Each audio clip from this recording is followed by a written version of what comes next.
Hi, welcome to Ken's Commentary, where I'll cover the top things I learned while making the Shadow of Reality series. I'm not a professional, it's just a side project for me. I know many of you have side projects just like me. I just want to share the love.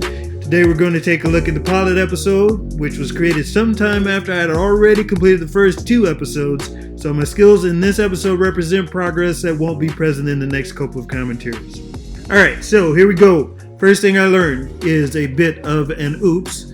If you look at the background here, this background I was particularly happy with. It set the mood that I wanted. However, what's happening in this crash scene of a very fast moving vehicle, if you can see the vehicle there, you can see the lights or something along those lines, and the vehicle like goes out of frame.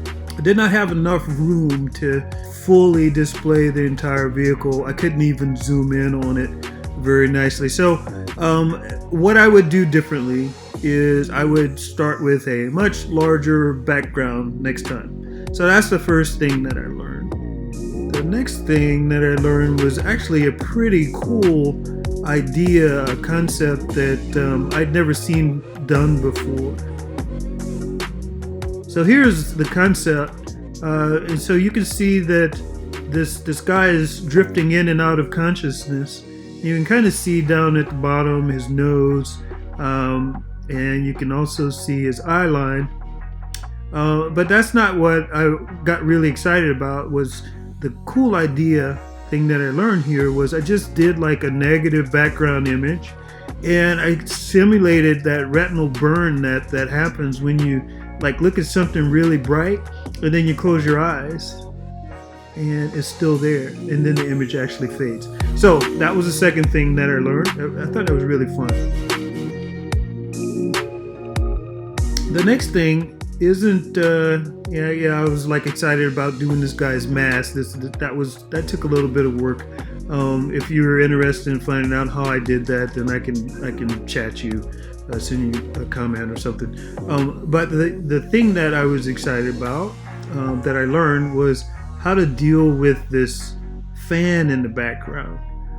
As the main character opens his eyes, the fan itself is going to be spinning and it's rotating in a certain direction, which can be kind of hard to pull off with the frames and everything. But the thing that I learned was just include some motion and that as you're doing your rendering, and then that actually helps solidify this idea like the blades are turning in the direction that you want.